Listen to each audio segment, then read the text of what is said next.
حضرت سیدہ زینب نے پوچھا امام حسین سے کہ سارے زمانے نے روکا ہے، ٹھیک ہے آپ حق پہ ہیں، یہ بھی سب نے کہا آپ حق پہ ہیں، پر روکا بھی سب نے، آپ روکے کیوں نہیں؟ تو ابن کثیر اور ابن اسیر لکھتے ہیں کہ امام حسین رو پڑے، کہنے لگے بہن میں رک جاتا، پر میں نے رات کو نانا مصطفیٰ کو خواب میں دیکھا ہے۔ تو حضور نے فرمایا حسین اگر آج یہ رواج پڑ گیا نا یزید جیسے لوگوں کا تو قیامت تک پڑا رہے گا، پھر لوگ کہیں گے کوئی نکلا نہیں تھا تو ہمیں بھی نکلنا، پھر لوگ ظالموں کے سامنے گردنیں جھکانے کے عادی ہو جائیں گے۔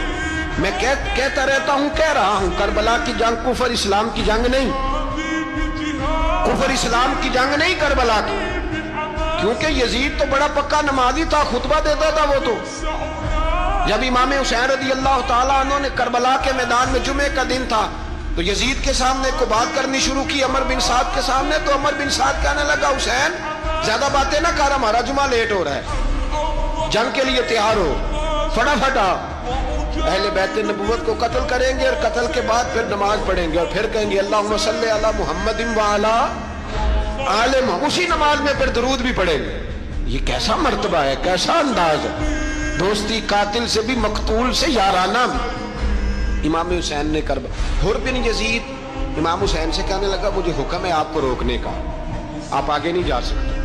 امام صاحب نے فرمایا وجہ زمین اللہ کی ہے، اس نے کہا آپ بیعت نہیں کر رہے، یزید کی حالات آپ کے حق میں درست نہیں ہے، آپ نہیں جائیں گے۔ امام روک گئے۔ ظہر کی نماز کا وقت ہوا تو حضرت علی اکبر امام حسین کے بڑے صاحبزادے انہوں نے اذان ظہر پڑھی تو حر بن یزید کے لشکر نے امام حسین کے پیچھے نماز ادا کی۔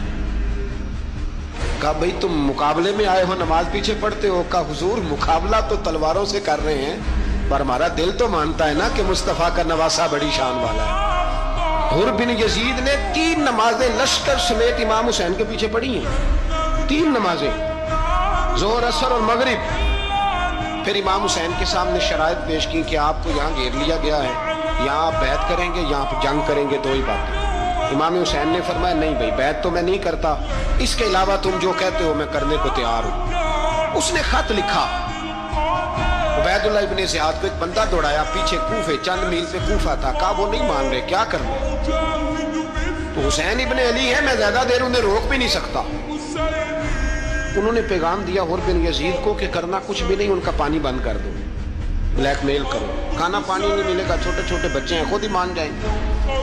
حضرت امام علی مقام کے بارے میں حر کے بعد جب یہ پیغام آیا تو حر کہنے لگا میری طبیعت نہیں مانتی حسین پر پانی بند کروں، دل نہیں مانتا۔ جب یہ لفظ کہے نا دوبارہ تو پھر عبید اللہ ابن زیاد نے عمر بن سعد کو 10,000 آدمی دے کے بھیجا، کہا حر بن یزید لچک دکھا رہا ہے حسین کے حق میں۔ ایک رے کا علاقہ تھا، بڑی وہاں فصل ہوتی تھی، لوگ کوشش کرتے تھے وہاں کا گورنر بننے کی، کوشش کرتے تھے۔ تو عبید اللہ ابن زیاد کہنے لگا تمہیں رے کی گورنری ملے گی، سب سے سرسبز و شاداب علاقہ، تمہیں وہاں کا گورنر بنایا جائے گا اگر حسین کے خلاف لڑو گے۔ یہ اتنی زبردست ہوتی ہیں گورنریاں کہ گورنریوں کے لیے لوگ نسل رسول کے خلاف بھی نکل آتے ہیں، یہ اتنی تگڑی ہوتی ہیں، اتنی جلدی وفاداریاں بدلتی ہیں۔